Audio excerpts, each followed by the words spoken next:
পুরো মুছতে বললাম না, ডাক্তার দিয়ে আছে, ডাক্তার দিয়ে মুছে ঠিক আছে। আমরা পাঞ্চার মেশিনে একটা নিডল নিব। এটার নাম কি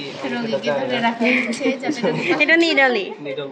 হ্যাঁ, নিডলের ক্যাপটা সেফটি ক্যাপটা তুলে নিচ্ছি। তারপর মেশিনের ক্যাপটা আটকে নিচ্ছি। আচ্ছা, কততে সেট করা লাগবে সেটা বল। এটার মধ্যে কোনো প্যারামিটার আমি দেখতেছি। আচ্ছা, আমরা হাইতে সেট করা আছে এটা। না, হাই না, লো লো, বেশি ফোটা হবে। আচ্ছা, আমরা মিডিয়ামের মধ্যে। মিডিয়ামে, হ্যাঁ।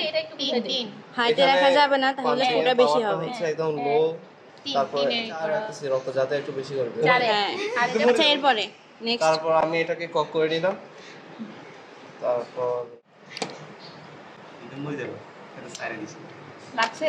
হ্যাঁ, এবার স্লাইডে আমরা 3 ফোঁটা রক্ত নিয়ে নিব। 1 2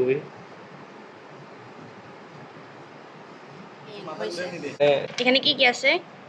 এনটিএ আছে, এনটিবি, তারপরে রিসার্চ ফ্যাক্টরের জন্য যে অ্যান্টিজেনটা আছে।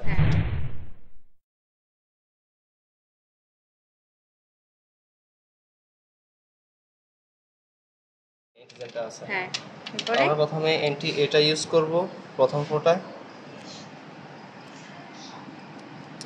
1 ফোঁটা নিয়ে নিচ্ছি।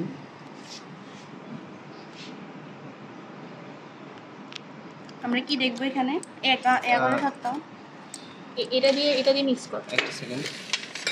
আমরা প্রথমে দেখব এখানে কি রক্তটার কি অবস্থা, রক্তটা কি ফাটতেছে কিনা, কোয়াগুলেট করতেছে না নাকি নিউট্রাল অবস্থায় আছে, সেটা আমরা পর্যবেক্ষণ করার চেষ্টা করব। নিউট্রাল, ফাটে নাই, কোনো কিছু হয় নাই। এখন আমরা এনটিবি ইউজ করব। তাহলে তার রক্তের মধ্যে কি নেই? ফাটে গেছে, ওর বি নেগেটিভ। নেগেটিভ কেন? হ্যাঁ, ওর বি নেগেটিভ রক্ত ফাটছে। সেকেন্ড ফাটে গেছে, বুঝা যাচ্ছে না, ওয়েট, মানে ফাটবে। হ্যাঁ, এর ফাটছে, সাথে এনটিবি রিঅ্যাকশন করছে, তার মানে তার কালার চেঞ্জ হয়ে গেছে। এটা গুটা আপলোড করে দিস। এটা নিয়ে একটা ভিডিও বানাবো আমি। তারপর আমরা রিসার্চ ফ্যাক্টর রক্তটা পজিটিভ না নেগেটিভ সেটা দেখার জন্য অ্যান্টিজেন